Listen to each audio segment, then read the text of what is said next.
part d'un bon sentiment et ça va dans le bon sens. C'est-à-dire qu'aujourd'hui, on a des fumigènes. Donc, plutôt que de les interdire et d'essayer de faire de la répression à tout va, parce peut-être que qu'il vaut Pierre mieux... le disait bien, il parlait d'hypocrisie. Oui, il dit, en gros, mais on les interdisait, on a sur mais toutes ça les manquait. photos, les clubs réutilisent même eux-mêmes dans leurs messages promotionnels parfois, où les diffuseurs utilisent ces images-là pour vanter les mérites de la Ligue 1 ou de la Ligue 2, et dans le même temps, les supporters, quand ils utilisent ça, on a des amendes pour commencer pour les clubs, ensuite des tribunes qui peuvent être fermées parfois au bout de 2 ou 3 utilisations, et on était dans une hypocrisie totale, on était schizophrène au complet du côté de la Ligue, parce que il fallait de la répression à tout va. Le premier geste qui a été posé, c'était celui de l'UEFA, parce que l'UEFA, au moment de la Ligue des Champions, faisait aussi cette répression auprès des clubs. Et depuis 1 ou 2 saisons,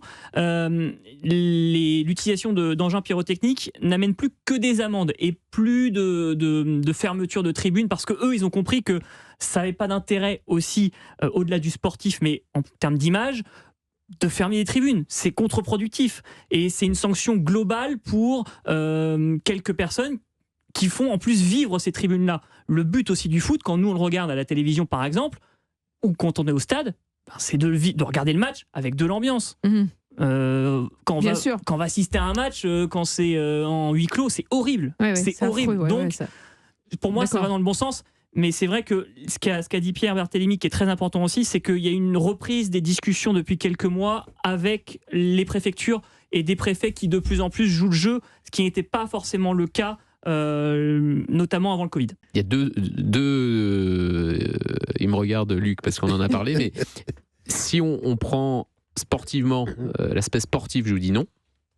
Parce qu'aujourd'hui, je suis désolé, mais tout Messi qu'il est, il n'a pas fait un gros match. À part à Marseille, le dernier à Marseille où il a été très bon.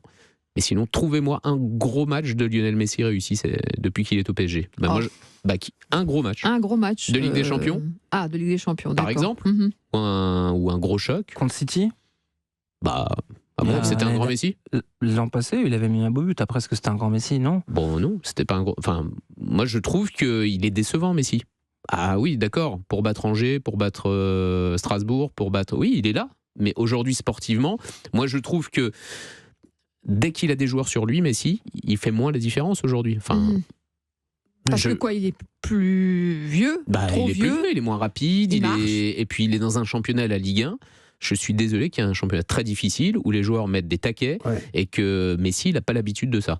Alors, Donc la réponse est non. Sportivement, non. Si c'est pour vendre des maillots, et c'est ce que pense Doha, oui. Il faut le garder. D'accord. Mais attention, Doha ne le gardera pas à n'importe quel prix, parce que ils étaient prêts à garder Mbappé à n'importe quel prix. D'ailleurs, ils l'ont gardé à un prix démentiel.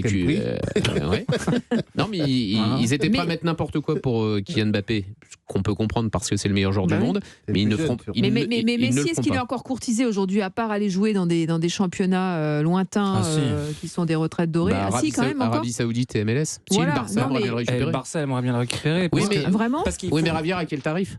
Ouais, non, ça crée du lien social. Effectivement, je pense que si on se rappelle, il y a encore 10 ans, le désamour qu'il y avait pour l'équipe de France, qui ne jouait qu'au Stade de France, et tu l'as bien dit, Luc, je sens qu'il y a quand même une joie, une passion, une vibration pour les Bleus, et cette vibration, elle doit être partagée par la France entière. Et effectivement, que ce soit à Metz, au nord, à l'ouest. Après, moi, je rajouterais, je ne sais pas si ça existait, je ne sais pas, ça vient de me traverser l'esprit, mais voir l'équipe de France en Corse.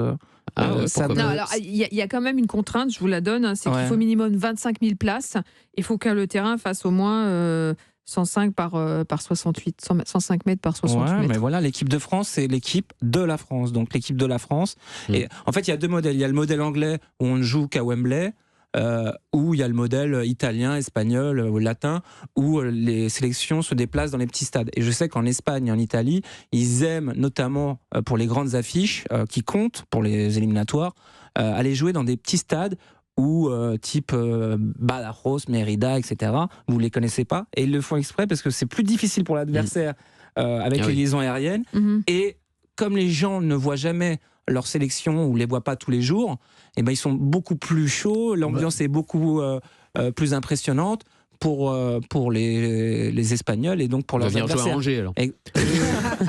Limite, donc à ce moment-là, moi, les petits stades, il y a cette contrainte de 25 000 places.